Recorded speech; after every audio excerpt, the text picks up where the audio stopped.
update.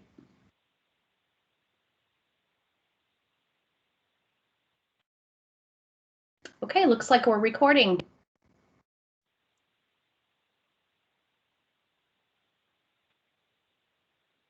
All right, everybody. Hopefully you can see and hear everything okay. If not, give me a shout out. First of all, I wanted to mention the governor does have a press conference today at 1:30. It does have some important information about high school sports. So my plan was to try to get through things by 1:30. So those that would like to see that press conference are able to do so. A lot of the information I had today was review of some more recent literature and evidence, things that you can read through on your own and follow up with me if you have questions. If people highly object to that, just send a message through the chat line and we can go the full hour. But again, I figured most of you would like to probably watch that press conference at 1:30. So just a reminder, if people are on the call that are not school staff or health department staff, we just ask you pop off the call. These calls and videos are publicly available on our websites within the next few days. We just want to save this little bit of time for our internal questions and answers. So again, like I mentioned at 1:30, there is a press conference today. It's on their YouTube and Facebook and Twitter pages. I usually watch it on one of the news stations. I put that website there. I just Google, click on Detroit, and that's where I usually have the best luck watching it. So again, if people really don't want me to rush through, let me know. But that's my plan. So one thing, given things that are coming, I did find a really recent review of sports. They looked at 991 different schools that did fall sports. It was a total of over 150,000 athletes on just under 6,000 different teams. And they did find a strong relationship between COVID cases in athletes and the rate of COVID in the general population, just like we do in our schools. They also found that face mask use was associated with decreased COVID incidence in indoor sports, primarily, not quite as much in outdoor sports. Indoor sports did have the greatest risk of COVID infection. They really did not look at the incidence and transmission of COVID in non-athletes, so in the coaches, fans, staff, spectators. This really only looked at the student athletes. So this this graph looks at the relative risk of COVID in high school athletes relative to the amount of COVID in the community. So basically, the highest risk was in girls basketball. Having played girls basketball in high school, I think it's just because we're really scrappy and hands-on, but that's just a personal opinion. But basically it's saying that girls basketball high school athletes had a 2 times higher rate of COVID infection than the population in their community. Boys basketball, you know, there's really not a great number here, but I figured it was about 70% higher. Girls volleyball is about 1.5 times higher, or about 50% higher, and then so on down the line. This next figure shows the decrease with face mask use, and you know, as you can see, dramatically decreased risks with face mask use. And so as things progress with athletics, just really reinforcing the importance of consistent good face mask use at all times.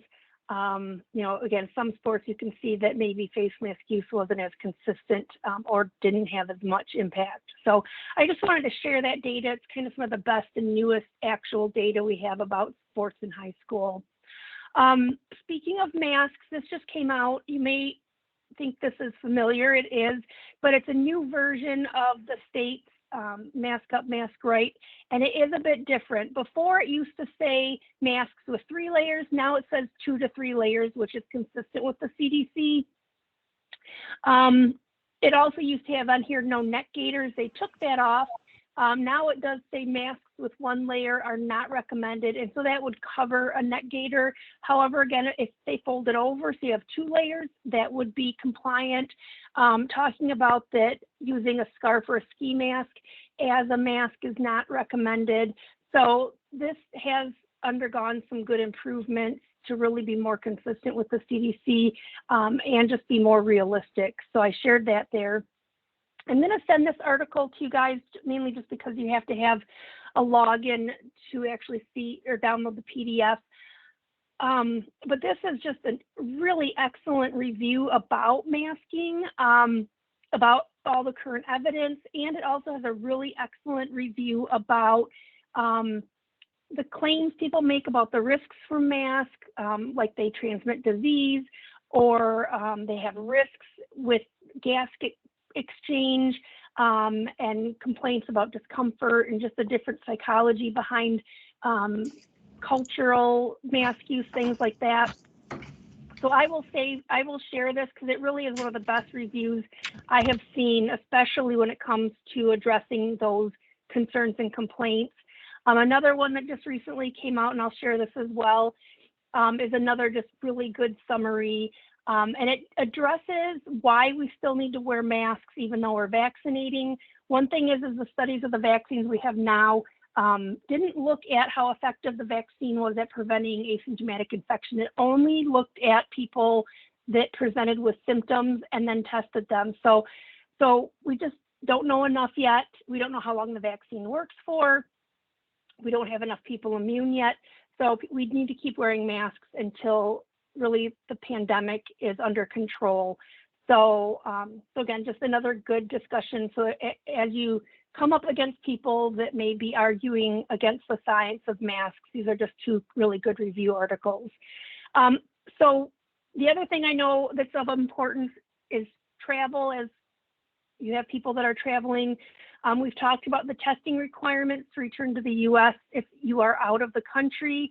Also, more recently, it is now mandatory that people wear masks if they're on planes, buses, trains, or other public transportation in the United States. So this deals with public transportation in the US. That is now a requirement. The other thing that has now officially changed within the last couple of days,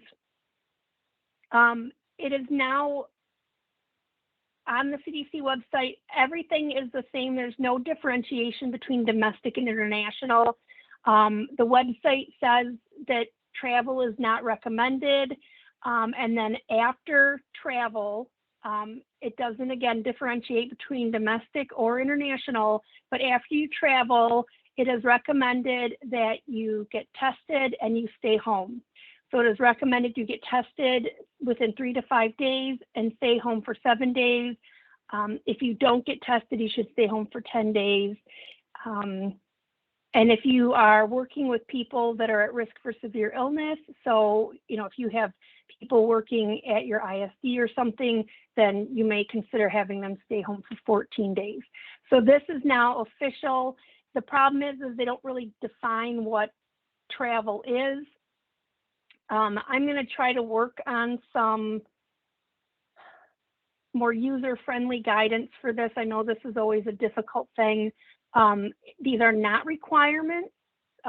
There's no requirements. These are just recommendations from the CDC. So again, if you're looking for official recommendations, those are now out there in terms of domestic and international travel. And it's just becoming more and more important now that we have the variants around. Well, let me just do this, I think. So our data, I just am very happy. We're seeing more and more color variations on our tables here. It used to all be dark purple, but you'll see for the state as a whole, the cases per million have gone down from 188 to 165, and the percent positivity has gone from 6 to 5.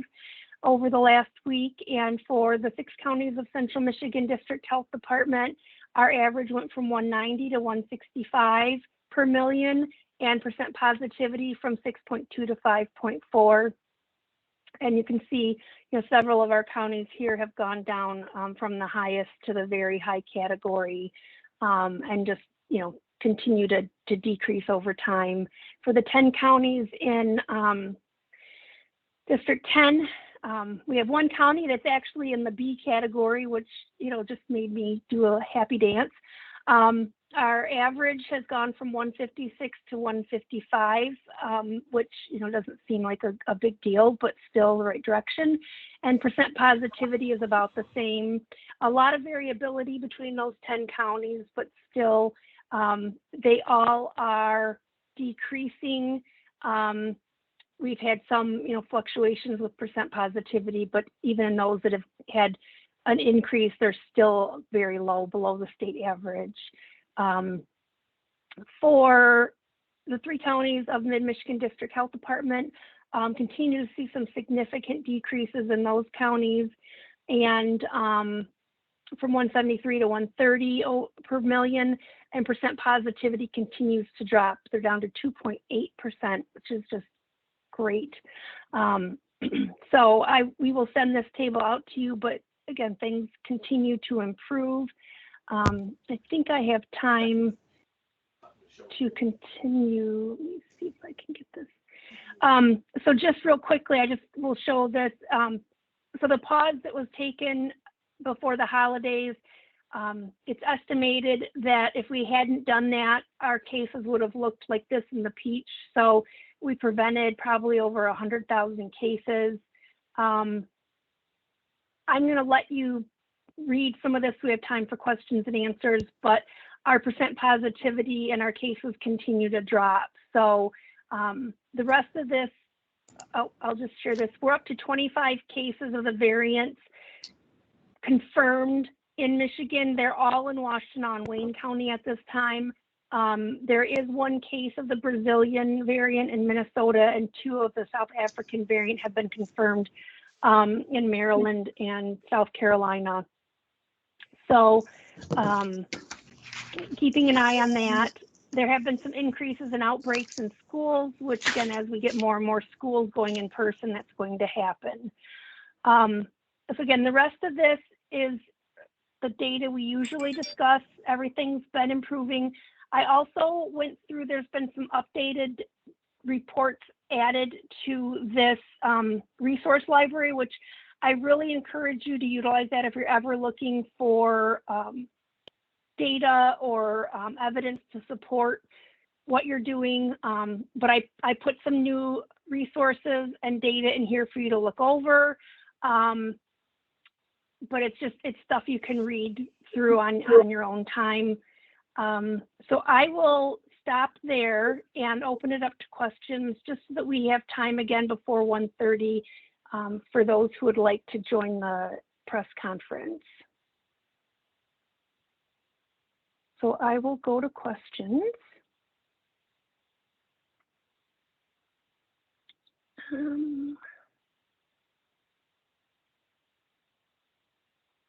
Gotta find the start of them here.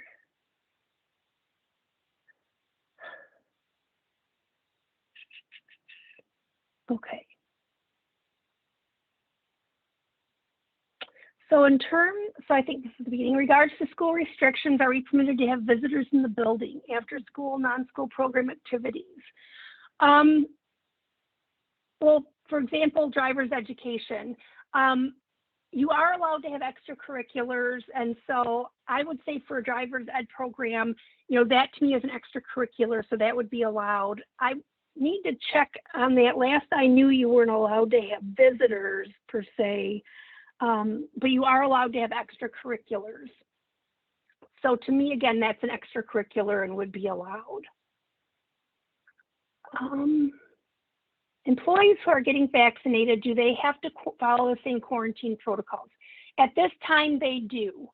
We are hopeful that in the near future, there will be some changes to that. But at this time, vaccinated individuals follow the exact same protocols and procedures as anybody else. But we will keep you posted if there's any changes to that. Where has girls basketball already been played that we have this data? So that was done throughout the United States. And so some schools have girls basketball in the fall.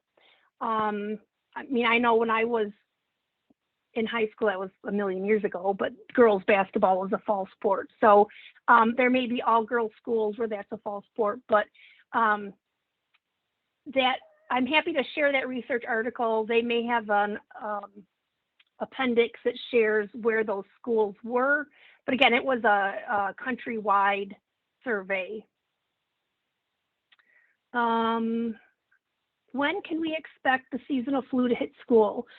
So it's hard to know, but you know, we're really not seeing RSV. We're really not seeing a lot of other things. I haven't had any whooping cough or chickenpox or anything reported, but we're taking measures to prevent those types of illnesses by preventing COVID. So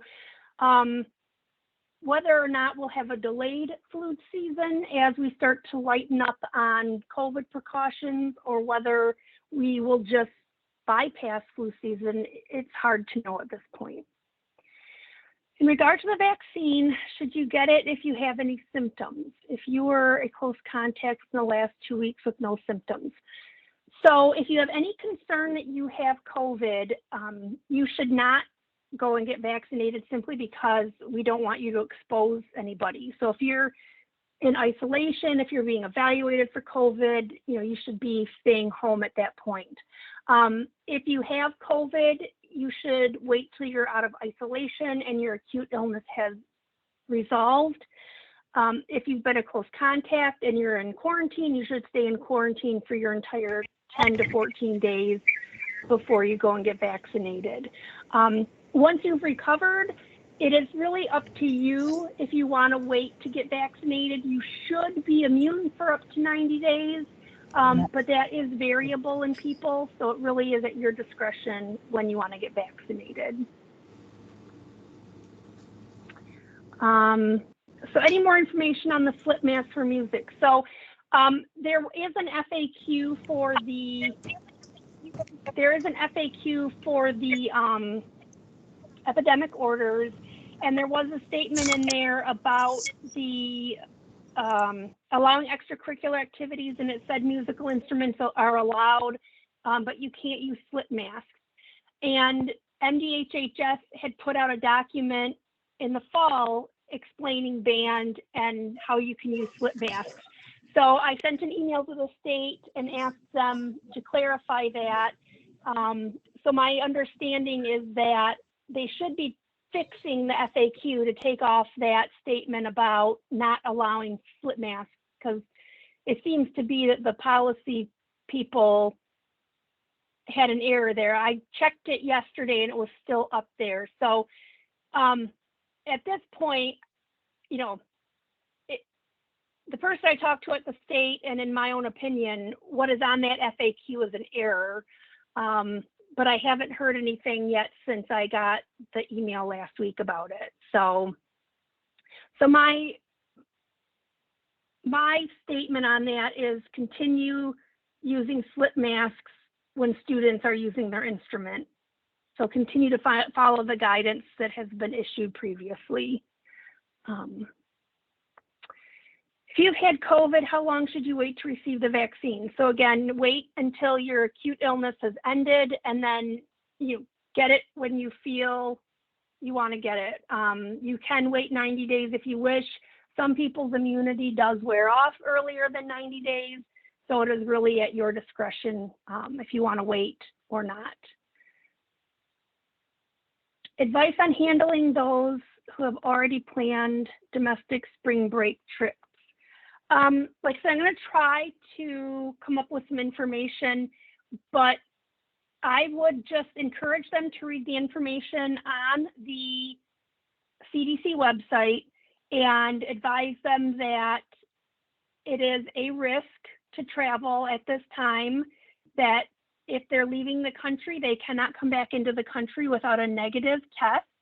If they have a positive test or the results aren't back by the time their flight is scheduled to leave, they will not be allowed to come back into the United States. They will have to quarantine, you know, if you have plans to have them quarantined. I'm sorry, you had said a domestic spring break. So come up with what your plans would be for that, if you would have staff quarantine or not, and just kind of go over what the realities of that will be for them. That is a risk that they could bring in, you know, variant COVID to their family and friends. And, you know, if that is something they still choose to do, that you have to do X, Y, and Z, and, you know, they're going to have to quarantine if that's your preference. If a staff member got her first vaccine and then tested positive for COVID before her second vaccine, should she still get a second vaccine? So yes, they should still get their second dose. The advice would be the same in terms of waiting for the isolation period and the acute illness time frame to pass.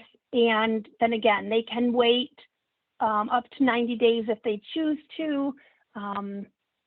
Again, you know, if they have a lot of health issues or maybe have a poor immune system, I would go on the shorter end of that, or again, they can wait just the 10 days if they choose to. If you miss a second dose, how long do you have to receive the second dose? So right now, because we've not been giving this long, they know that if you wait 6 weeks, it'll still be effective. Honestly, though, with every other vaccine that's ever been made by mankind, if you wait years before you get the second dose, it's still effective. So really, it should still be effective if there is a long delay. It's just we don't have proof of that because it hasn't been out for that long. Plus, you're not completely protected. So you're only about 50% protected, and we don't know how long. So the longer you wait, the more likely you are to still get COVID. So if something happens and you just can't get that second dose, get it as soon as you can. You don't have to restart the series, but again, you want to get your full protection as soon as you can. Do we have any new guidance on quarantine requirements? That is about vaccination again. We already covered that. And then there's the link to the study that we talked about with sports from Mr. Kennedy, so that is helpful. And I also have the link in the PowerPoint, so you guys can look at that too once that gets sent out. The nationwide survey of schools, we have over 700 in Michigan. Isn't this a pretty small sample size? So it's the best we have. I don't have anything from Michigan High School Athletic Association. I haven't seen the data from the High School Athletic Association. I have no idea how they were gathering data. I know that there hasn't been any data gathered for schools that I know of. So, but I know this was done by actual researchers. So I don't know anything about the Michigan data. So I'm curious about your thoughts on the travel. I realize this is a CDC recommendation right now for domestic travel. What are the chances of it becoming a requirement? I don't foresee it becoming a requirement with domestic travel just because logistically, I think that would be too complicated. I don't foresee that going very well with the American public. But with trying to control variant spread, I think just trying to encourage people to stay closer to home would definitely be encouraged. So I know that was a really quick discussion and presentation. We have about 5 minutes left. I know the press conferences usually start a few minutes late anyways, but so just to clarify, the sports study referenced was a survey of athletic directors followed by employing regression models, not a. So if you want to read the study and come up with your own opinion, you're welcome to do that, sir. So, all right, any other questions?